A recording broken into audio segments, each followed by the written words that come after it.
What is up, Gene Bean here, and I just had a really bad voice crack then.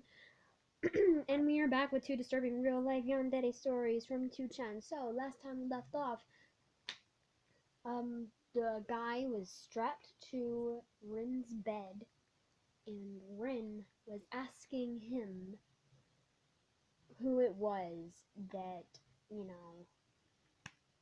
that he liked better than Rin. Because Rin is a yandere. So, don't forget to like, comment, and subscribe, and stuff like that. And let's just go for this. Let this begin!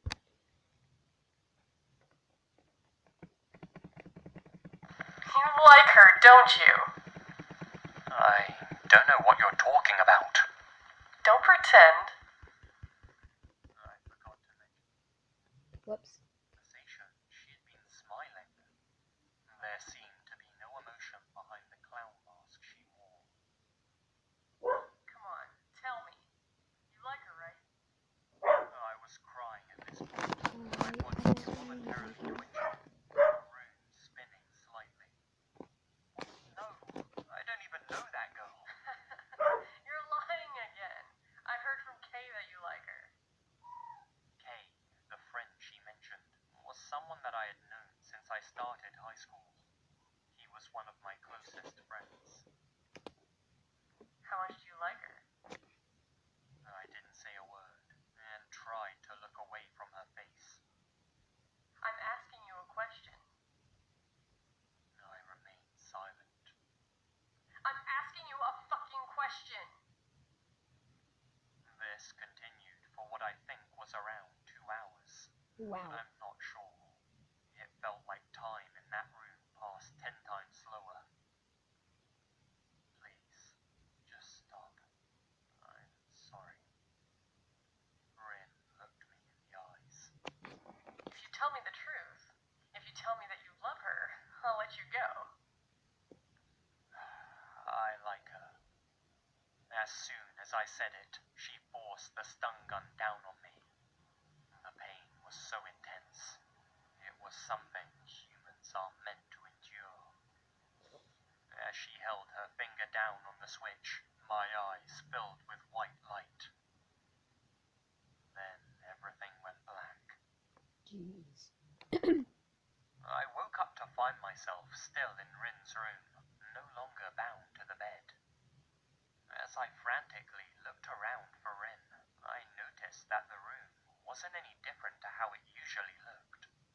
There was no evidence of there ever being tape on the bed, and more importantly, no stun gun. The whole thing seemed like a bad dream, despite the fact I knew it wasn't.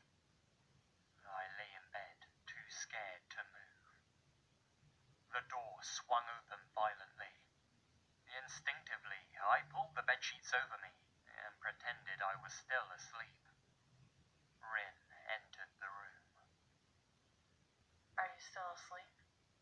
She jumped onto the bed and laid next to me, taking out her phone and holding it very close to my face.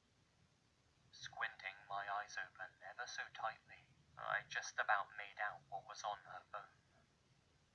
It was the number of the girl from Class 2C, along with a long text consisting of all of the embarrassing secrets I had only ever told my closest of friends. It also revealed details of all of the sexual acts that Rin and I had ever performed. Oh, wow. I'm gonna send this to her. What do you think? I wanted to punch her, but resisting the urge, I continued my pretense and lay still. I guess there's no way you can answer me if you're asleep. The way she innocently laughed, despite everything that had happened, was truly terrifying. I heard a beep. Oh no, I've sent it. At that point, I wasn't sure I'd be able to leave the house alive without a fight. I gave it a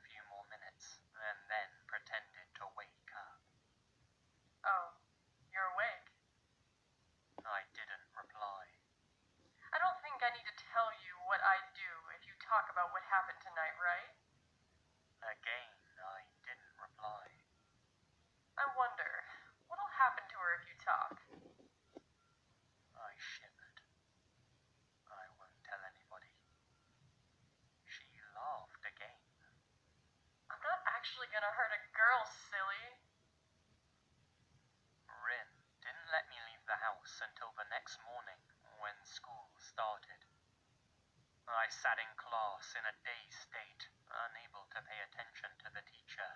The way I saw it, I had three options. One was to go on with my life as if nothing had happened. I just had to make sure not to talk to any more girls while at school. The second was to go to the police. This would be best, but as far as I could tell, Rin had been very clever and left no evidence in the room. Most likely, she would have hidden the stun gun, and the device hadn't left any marks on my body. Sadly, the police were far more likely to believe her story over mine. The last option was to confront Rin, or get rid of her.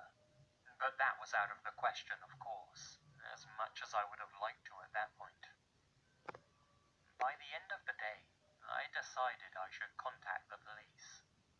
Even if they couldn't arrest her, at least it would mean she wouldn't be able to do anything rash for the time being. But, of course, contacting the police wouldn't be easy, since Rin was watching me almost all of the time. Jeez. If one of Rin's oblivious underlings told her that they'd seen me call someone, I could be in some real danger. It had also become clear during yesterday's events that that psycho had collected incriminating evidence on some of my friends. About what specifically, I don't know, but she used it to blackmail them. That explains why they told her who I was actually interested in.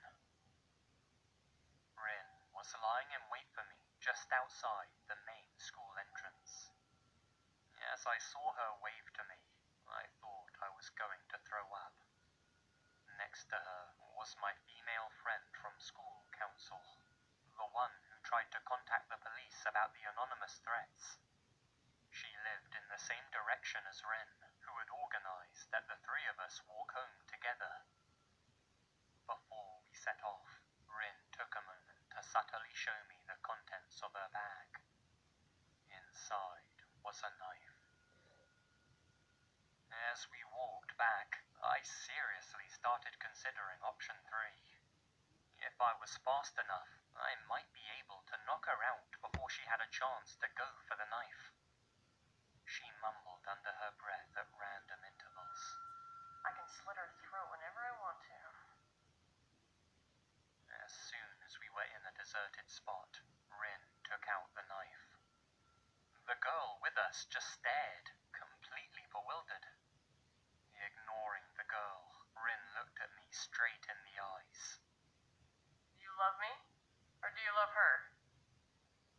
The girl let out a nervous giggle as if this was a joke, but as soon as she noticed I wasn't smiling, she too began to look worried. I realized at this point what I had to do. There was no way I could reason with Rin. When I didn't answer, she opened up her bag to take out her stun gun. Thinking that this was my only chance, I threw my bag at her with all my strength. Even if she was fucking nuts, she was still a girl, and the force of the bag sent her tumbling to the ground. I immediately grabbed the other girl's hand and ran. Even as we distanced ourselves, we could still hear Rin's demented screams.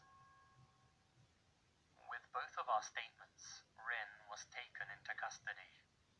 She wasn't sent to prison. As suspected, she'd been clever and had immediately disposed of the knife and the stun gun before the police came to her house. Wow. But, thankfully, since she had blackmailed so many other students, there was enough evidence to get her expelled from the school. Throughout the police investigation, I also discovered why those girls kept dumping me. Rin had been sending them death threats too. I was her target from the beginning.